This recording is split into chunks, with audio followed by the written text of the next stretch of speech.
Hey, good morning, everyone. We are interrupting our regular programming now because the mayor and police chief in Dayton are holding a news conference with the latest developments on the mass shooting early yesterday morning. Connor Betts accused of shooting and killing 9 people in Dayton's Oregon district and wounding 27 others. It looks like that press conference is just about to get underway. We take you there now. Are you guys ready? Right there is good. I mean, I didn't want you to go right last night because Chief Biehl was like doing a screen. But you guys can balance out because we don't have a screen to worry about. All right. Good morning, everybody. I'm Dayton Mayor Nan Whaley. This Monday morning, I think some of you I've seen as early as 5 a.m. this morning, and I'm glad you're here for this 11 o'clock briefing. Let me see who I have with me. City Manager Shelley Dickstein, Dayton City Commissioner Chris Shaw, from the Dayton Foundation, Michelle Lovely, obviously Chief Richard Biehl, Fire Chief Payne. I have a thing of accidentally demoting people sometimes, so I'm trying to do better. And Dayton City Commissioner Jeff Mims. We've had a busy morning this morning. Just, been very impressed with the outpouring of the spirit of the community last night. Folks coming together in the Oregon District. The Oregon District is open. A lot of you who may not be from here will talk about how the Oregon District seems closed. Just a point of reference. It's a local-owned businesses, and so a lot of those local-owned businesses close regularly on Sunday and Monday. That is very typical for them.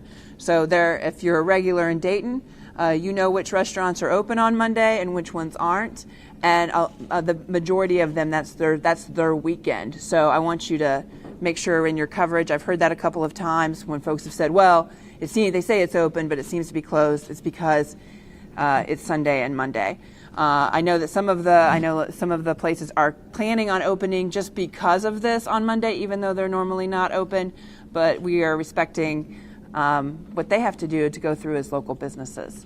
I'm going to turn it over to Chief Biehl next to just give an update. There's not much movement on the investigation this early, but wanted to see if he had give him some time for some comments this morning. Thank you. Well, thank you, Mayor. I do have just very brief update. I want to remind you that we are less than 36 hours into this incident and its investigation. I can confirm that if all the magazines that were recovered from the suspect were completely full, and we have not had a chance to examine that. We just know we have magazines with bullets in them, but if all of those were completely at full capacity, including the loose rounds found on the ground near him, as well as in a backpack that he carried, he would have had a maximum of 250 rounds in his possession at the time. We can confirm at least 41 spent shell casings from his weapon based on their location and his path of travel. That's at least 41.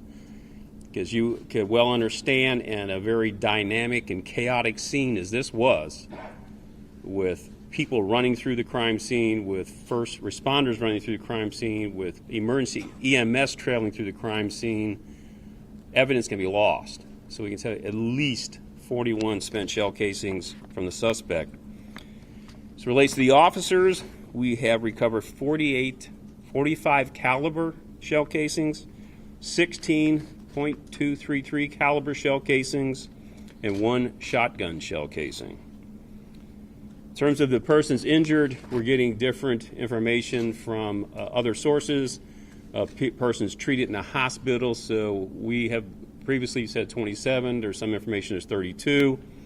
I can confirm to you that there is at least 14 of those injured, whether that number is 27 or 32, at least that were injured through gunshot wounds. So many people were injured through other means in their flight from this very chaotic event. There are autopsies currently being completed by the coroner's office, so that is a process that is still undergoing, and it will be some time before the outcome of autopsies, and that's really all I have to share thus far this morning. Thank you, Chief. Okay. Next, I'm going to invite Fire Chief Payne to come forward and speak a little bit about some of the first responders from the fire EMS response. Good morning, everybody. So at 107, Dayton Fire Department received their first dispatch to respond to the Oregon District. We responded with one fire crew and one medic, which is dispatch protocol for a shooting. Immediately upon arriving on the scene, we realized that we had multiple people down. We upgraded it to a mass casualty incident, which called for additional response personnel and command units. And then it was expanded once again shortly thereafter. Our crews transported five people to the hospital. B3 were from Medic 14, one from Medic 10, and actually Riverside Medic crew transported another. Many of those people that did make it to the hospital self-transported. And so we initiated our mass casualty protocol. We put command units in place. We did our triage and our treatment, and then we facilitated the transfer to the hospitals in a balanced manner so we didn't overload any one hospital. There are 37 total patients treated at area hospitals, and they resulted from injuries as a result of gunshot wounds, being trampled, and then lacerations from fleeing the scene and broken glass. As you're aware, they had 9 victims plus a shooter were pronounced at the scene, and as of 9 o'clock this morning, we have 11 victims still hospitalized. That's all I have at this time. Thank you, Chief. Next, I'd like to invite Michelle Lovely to come forward to talk a little bit about what we're doing with the funds for the victims' families and those that have been affected by this incident. Michelle? We've been approached by community members, companies, individuals, just tons of people wanting to know how they can help and what they can do. And once again, the Dayton community is just such a strong community. Unfortunately, after the tornadoes and now this, just the community shows once again that we're Dayton strong. So we have developed a fund at the Dayton Foundation, and anyone can give to that. It's the Dayton Oregon District Tragedy Fund, and the fund number is 8365. So you can give right on our website at daytonfoundation.org. You can also just send a check to the Dayton Foundation with that fund listed in the memo line. But we have had a lot of questions about how we're using the funds and how much we've collected, and we are just as anxious as all of you to get our arms around that. But we're less than 24 hours with our fund being open. So we are meeting actually today at noon to talk to, we've been approached by community foundations all across the United States who have unfortunately been through situations like this. So they're providing guidance to us, and we're also consulting with our Council on Foundations to find out how we should appropriately be managing these funds and making sure that they're put out into the community in the best way possible. Okay, I'll now open it for questions. Can I ask the Chief, do you have any greater clarity on the sister and the mutual friend of the gunman, and whether you talked to the mutual friend yet about that whole situation on the night? We've had the opportunity to have some conversation. I will say there's just more conversation needed. I will not say at this point we have clarity of the entirety of that relationship. Chief, you talked about how the three of them had separated at some point. Mm-hmm. Do the other two know when he brought the gun out? I mean, did he get the gun out of that car? Were they all three pulled up originally? We have no information at this time to suggest that they were aware of the weapons or when they were introduced into this environment. So we have no information at this time. Where did he have the weapons? Were they in the trunk of the vehicle, or did he leave them in another location after they separated to go get it and come back? Yeah, we don't have that determined with certainty. We do know the shotgun was recovered in the trunk, but exactly how they were transported to the scene is not been clarified. And then what's the 36 hours of the frame? Pardon? The condition of the companion is... I believe he's still being treated in the hospital. What ailment? He received a gunshot wound to the lower torso. Chief, you said it's only been 36 hours. At this point... Less than, yeah. Less than. So Yeah. How close are you at this point in your mind to establishing a motive? Not close enough. Not close enough at all. We have a lot of evidence still to go through. Just based on where we're at now, we are not seeing any indication of race being a motive. But we are not through all the evidence. And so until we're through all the evidence, we cannot rule that out. But I'm saying we're not seeing any at this time that suggests race is a motive. Is it possible that he shot his sister by Obviously, this is your accident? community. If you could, I mean, going to that vigil last night, seeing all those people, I can't imagine the stress that you're under and the pain you feel for this community. Can you talk a little bit about your heart and what you've seen over the last few hours and what you've been doing? Yeah, I think, I've spoken a lot about the grit and the determination of this community, and surely the 8 o'clock vigil was no different. Grieving is a process, and as the chief said, we're probably 35 hours into this process. But I have no doubt that this community and its resilience and its willingness to see through. We've seen through many things in this community, and I know that they'll come together. That we're coming together strong again here. I'm going to let Commissioner Mims and Commissioner Shaw answer this question as well. It's very interesting. First of all, thank you all for being here. It's very interesting to see such a sea of so many people who had their hearts showing on their sleeves. Those who were concerned about the 9 victims, which I think was uppermost in terms of everyone's mind, thinking about them and thinking about their families. Having some of the ministers say some of the kind of things that they said that helped people understand our reasons for being here. Our goal is to provide as much safety as we can for our cities. We escaped 2 major tragedies in terms of a visit from a hate group back a couple of months ago, and we were able to escape even the 14 to 15 tornadoes without any loss of life as well. And then for this to come and hit us at such a hard time, and we're all still emotional about this in terms of how we address these issues. And some who may know that when we start talking about the assault weapons, being a Vietnam vet, and I understand clearly the damage that those type of weapons can inflict upon individuals, and they have no place in the hands of average everyday citizens. So we do need to have more work done at the federal and state level to make sure that we minimize these type of situations for the future. Okay. Thank you. Yes, I agree with what the mayor and commissioner said. Mayor is right that grieving is a process, and we've had great sadness over the last many hours, but now it's really turning to anger. Anger about the lack of movement on gun control.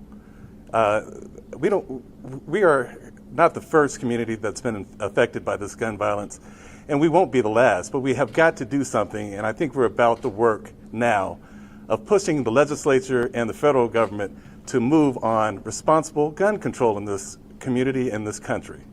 So that's what I want to leave you with. And Chief, I have a question. When he turned the corner and his sister and her friend were, do you think he targeted them, or was it an accident? Was he just spraying indiscriminately? That's a question I've asked more than once, and I don't think we can know that for certainty. It seems to just defy believability he would shoot his own sister. But it's also hard to believe that he didn't recognize that was his sister. So we just don't know. From talking to the companion, do you have any idea what time they originally got there and why they went that night to begin with? And Josh, I don't have that information available. We believe we pieced some of that together. We have a lot of cellular information that we haven't gotten through yet. So we do know there was some communication once they separated. But I don't think we have all those timelines established yet. Is the companion cooperating? As best as I know. Chief, as far as when he was headed towards Neb Pepper's Inn, and you talked about, thank goodness that he didn't get inside and your officer was talking. Yeah. Do you have any information about an earlier incident in the night that where he may have tried to get in earlier and been denied entry to that bar? Yeah, there was some information, early on, but I haven't been able to be a part of any conversations to tease that out and to clarify that. But I do know that was some indication of him being denied entrance, but I can't confirm that with certainty. Who is the owner of the gun? Spoken to investigators today? Pardon? Has the companion spoken to investigators? Not that I'm aware of. Is he slated to speak? Not that I'm aware of. Again, there's a lot of other things that we're working on today, as well as our federal partners, which are expediting the transportation and analysis of digital evidence. So there's a lot more going on behind the scenes here than just following up with various individuals that we need to interview. So there's a lot of parts in motion. So how Chief, much have you is he seen helping? anything about the gunman being involved in a hit list, making a hit list in high school? Have you seen anything about that, a rape list? Yeah, I know there's information out in the media. We're clearly exploring every possible piece of information we have. I'm a little bit reluctant, even if there's such evidence, to interpret it 10 years later as somehow this is indicative of what happened yesterday. So I think I would tell you the mistake that is made, and I understand your interest to try to get information out and to help people understand, but by taking pieces of evidence and coming to a conclusion about its significance creates mistakes, large mistakes at times. I've seen it too often in national incidents. Piecemealing information does more to misinform than inform. So we really don't know until we have all the information, all the evidence available. We'll take one more question. This guy right here. We're wondering, do you know how many were hit by bullets and shrapnel versus trampled, and also would officers involved be made available for interviews at some point?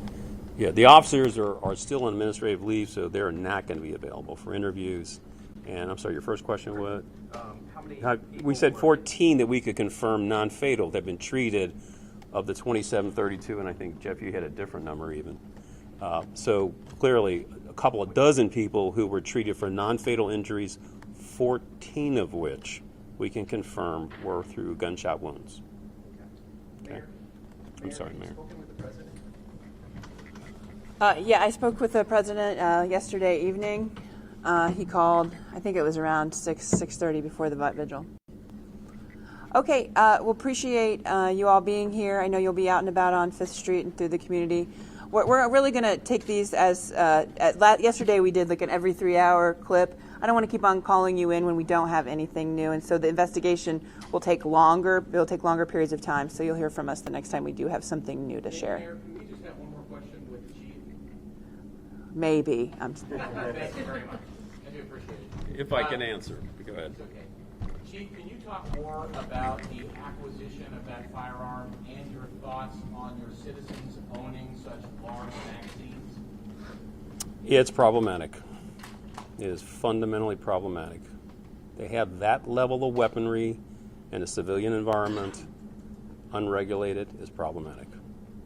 And his ability to purchase that online and bring it into your community? And modify it to function as a rifle. And how did he do that, Chief? That was the one thing. I'm not the expert in that, but I can tell you that it was modified in essence to function like a rifle.